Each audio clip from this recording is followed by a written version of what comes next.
বাংলাদেশে হিন্দুদের উপর অত্যাচার অব্যাহত। হিন্দুদের জানে শেষ, বাড়ি ঘরে অগ্নিসংযোগ, মহিলাদের সম্মানহানি সহ একাধিক অভিযোগ উঠছে। আর সেই পরিপ্রেক্ষিতে বলিউড তারকা তথা আইপিএলে কেকেআর টিমের মালিক শাহরুখ খানকে নিশানা করা হয়েছে। প্রশ্ন উঠছে, হিন্দুদের উপর এই অত্যাচারের পরেও কেন বাংলাদেশি ক্রিকেটার মুস্তাফিজুর রহমানকে কেকেআর টিমে রাখা হয়েছে? সোশ্যাল মিডিয়ার মাধ্যমে ইতিমধ্যেই কেকেআরকে বয়কটের ডাক দেওয়া হয়েছে। এক কদম এগিয়ে বিজেপি নেতা সঙ্গীত সোম শাহরুখ খানকে দেশ বিরোধী বলে আখ্যা দিয়েছেন। গোটা ঘটনায় রাজনৈতিক মহলেও চাঞ্চল্য ছড়িয়েছে। যদিও কেউ কেউ বলছেন খেলাকে রাজনীতির সঙ্গে যুক্ত করা উচিত নয়, যদিও তারপরেও রাজনৈতিক মহলে চর্চা থামছে না।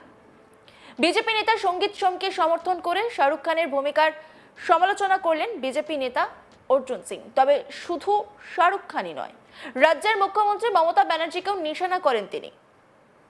উল্লেখ্য, এই সমস্ত বিতর্কের মাঝেই মুস্তাফিজুর রহমানকে ছেড়ে দেওয়ার জন্য কেকেআরকে নির্দেশ দিয়েছে বিসিসিআই। এবার চলুন শুনে নেওয়া যাক কি বলছেন বিজেপি নেতা অর্জুন সিং। এই মুহূর্তে দেশে একটাই নাম নিয়ে আলোচনা হচ্ছে, সেটি হচ্ছে যে শাহরুখ খান, এবং শাহরুখ খানকে নানা রকম প্রশ্ন জর্জরিত হচ্ছে। প্রশ্ন অনেকগুলি, যার মধ্যে রয়েছে যে এই যে বাংলাদেশের সাথে ভারতের যে একটা সম্পর্কের একটা শীতলতা এসছে, সেই শীতলতার মধ্যে কিভাবে আইপিএলে মুস্তাফিজুর রহমান অর্থাৎ বাংলাদেশের যে ক্রিকেটার তাকে রাখা যেতে পারে, কেন এখনো পর্যন্ত তাকে সরিয়ে দেওয়া হচ্ছে না, এরকম নানা রকম প্রশ্ন উঠছে। এবং এমনও অভিযোগ উঠেছে যে এই যে সোশ্যাল মিডিয়া আমরা দেখতে পাচ্ছি যে বাংলাদেশকে এই যে ঘটনা, সেই ঘটনা নিয়ে যেন এসআরকে যেই প্লেয়ারকে নিয়েছে সেখানে যেন কেকেআরকে বয়কট করা হয়। এবং এরই মধ্যে আরেকটি চাঞ্চল্যকর অভিযোগ করেছেন বিজেপি নেতা সঙ্গীত সোম। তিনি সরাসরি শাহরুখ খানকে দেশবিরোধী আখ্যা দিয়েছেন এবং তিনি বলেছেন যে যে দেশের মানুষ শাহরুখকে শাহরুখ খান করেছে, সেই দেশের মানুষের সাথে কিভাবে বিশ্বাসঘাতকতা করে। তো আমাদের সঙ্গে আছেন প্রাক্তন সাংসদ অর্জুন সিং। আমরা সরাসরি চলে যাবো তার কাছে। অর্জুন দা, একদম নিয়ে প্রশ্ন যে সরাসরি কি এরকম ভাবে বিশ্বাসঘাতকতা বলা যায়? না, আমাদের নেতা সঙ্গীত সোমজি যে বলেছেন 200% সত্যি আছে। দেখুন, মানুষ নিজের ক্যারেক্টারের মতন লোক সঙ্গে সঙ্গে থাকে। শাহরুখ খান একটা সময়ে বম্বে ফিল্ম ইন্ডাস্ট্রি সবাই জানে, খান ব্রাদার্সরা দাউদ ইব্রাহিমের টাকার উপরে বই করত। আজকে উনি ফিল্ম ওনাদের ফ্লপ হচ্ছে, তার জন্য উনি এই আইপিএল টিম কিনেছেন। পশ্চিমবাংলার মুখ্যমন্ত্রী যে ধরনের মানসিকতা নিয়ে পশ্চিমবাংলা উনি ক্ষমতায় আছেন বা টিকে আছেন, মুসলিম তোষণ, তুষ্টিকরণ নীতি, বাংলাদেশ প্রতি নরম তার মনোভাব, কেন বাংলাদেশের মুসলমানের ভোটে উনি ক্ষমতায় আছেন, তাকে দেখে শাহরুখ খানও এই কাজটা করেছেন, বাংলাদেশে প্লেয়ারকে নিয়েছেন। তাতে একটা বিক্ষোভ এসছে, কিন্তু তাতে মমতা ব্যানার্জি তার বা শাহরুখ খানের কিছু যায় আসে না।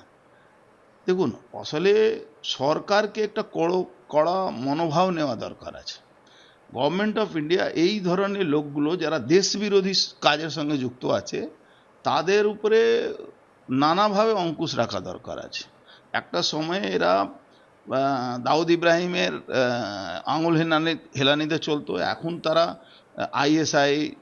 আইএসআইএস এই যে ঘাঁটি, দেশ বিরোধী ঘাঁটি এখন বাংলাদেশ করছে, হিন্দু নিধন, ওখানকার মুসলিম যে টেররিস্ট অর্গানাইজেশনগুলো আছে, তার মধ্যেও এদের ভূমিকাটা নিয়ে এদের উপরে মানুষের একটা আস্থা আস্তে আস্তে কমে যাচ্ছে।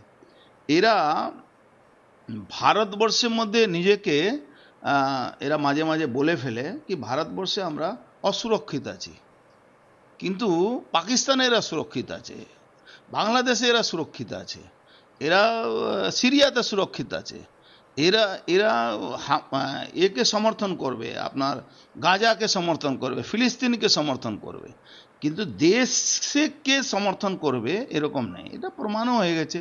মুসলমান জুতা সেলাই করুক, পাঞ্চার বানাক, বা ডাক্তার হোক বা ইঞ্জিনিয়ার হোক, একই ব্যাপার আছে।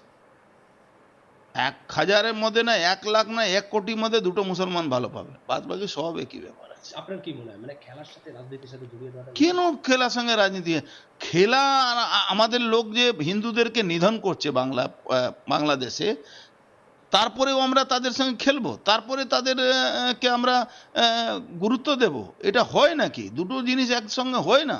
যেখানে সরাসরি বাঙালি হিন্দু, নট শুধু ইন্ডিয়ান, বাঙালি হিন্দুদের নিধন হচ্ছে, জ্যান্ত পুড়িয়ে মেরে দেওয়া হচ্ছে, শুধু হিন্দু হওয়ার জন্যে তাদেরকে মারা হচ্ছে। আর যারা মারছে, যাদেরকে সাপোর্ট করছে যারা, তাদেরকে আমরা ভারতবর্ষে অর্থ পাইয়ে দেওয়ার ব্যবস্থা করছি। যেমন কালকে একটি ঘটনা ঘটেছে যে খোকন দাস নামে আরেক হিন্দু যুবক, তাকে উপর অত্যাচার হয়েছে, তাকে দেখুন জ্বালিয়ে দেওয়া হয়েছে। দেখুন বাংলাদেশ বুমেরাং হচ্ছে। মোদিজির কাছে আমরা প্রার্থনা করব কি বাঙালি হিন্দুকে বাঁচাবার জন্য সব রকম ব্যবস্থা নেওয়া উচিত। তাতে পশ্চিমবাংলার মুখ্যমন্ত্রী যেভাবে এই জেহাদি মুসলমান রোহিঙ্গাদের, বাংলাদেশে মুসলমানদেরকে সমর্থন করছেন, পারলে মমতা ব্যানার্জির বিরুদ্ধেও অ্যাকশন নেওয়া দরকার আছে। এবং কেউ কেউ বলছেন যে যদি বাংলাদেশের প্লেয়ার এসেও থাকে আমরা বিমানবন্দর থেকে বেরোতে দেবো না, এরকম একটা নিশ্চিতভাবে প্রতিবাদ করা উচিত। আপনার মনে নেই একটা সময় ছিল যখন বালাসাহেব ঠাকরে বেঁচে ছিলেন, তখন পাকিস্তানে খেলতে দেননি। ঠিক আছে, ওনার মনোভাবটাকে ভারতবর্ষের মধ্যে একদিকে আপনি মারবেন, একদিকে আপনার সঙ্গে আমি খেলবো, এটা হয় না। অশান্ত বাংলাদেশ, এই মুহূর্তে আবারও উত্তপ্ত হয়েছে বাংলাদেশ।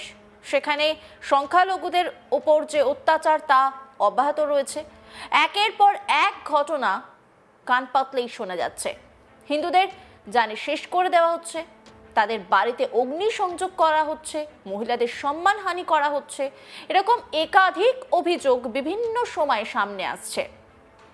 আর তা নিয়ে বারবার ভারতের তরফ থেকে বার্তা দেওয়া হলেও কিন্তু বাংলাদেশ সেইভাবে কোনো রকম কর্ণপাত করছে না। আর যে সমস্ত ঘটনাগুলো ঘটছে তার তদন্ত কমিটি গঠন হচ্ছে, কিন্তু শেষ পর্যন্ত সেটা সময় বলবে। তবে এই আবহের মধ্যেই, এই অস্থির পরিস্থিতির মধ্যেই বলিউড তারকা তথা আইপিএলে কেকেআর টিমের মালিক শাহরুখ খানকে নিশানা করা হয়েছে। প্রশ্ন উঠছে হিন্দুদের ওপর এই অত্যাচারের পরেও কেন বাংলাদেশি ক্রিকেটার মুস্তাফিজুর রহমানকে কেকেআর টিমে রাখা হয়েছে। সোশ্যাল মিডিয়ার মাধ্যমে ইতিমধ্যেই কেকেআরকে বয়কটের ডাক দেওয়া হয়েছে। এক কদম এগিয়ে বিজেপি নেতা সঙ্গীত সোম শাহরুখ খানকে দেশ বিরোধী বলে আখ্যা দিয়েছেন। গোটা ঘটনায় রাজনৈতিক মহলেও চাঞ্চল্য ছড়িয়েছে। যদিও কেউ কেউ বলছেন খেলাকে রাজনীতির সঙ্গে যুক্ত করা উচিত নয়, যদিও তারপরেও রাজনৈতিক মহলে চর্চা থামছে না। বিজেপি নেতা সঙ্গীত সোমকে সমর্থন করে শাহরুখ খানের ভূমিকার সমালোচনা করলেন বিজেপি নেতা অর্জুন সিং। তবে শুধু শাহরুখ খানই নয়, রাজ্যের মুখ্যমন্ত্রী মমতা ব্যানার্জিকেও নিশানা করেছেন অর্জুন সিং। অন্যান্য খবরের আপডেটের জন্য অবশ্যই নজর রাখুন আজ তাক বাংলার ইউটিউব স্ট্রিমিংয়ে। লাইক, কমেন্ট, শেয়ার এবং সাবস্ক্রাইব করতে ভুলবেন না।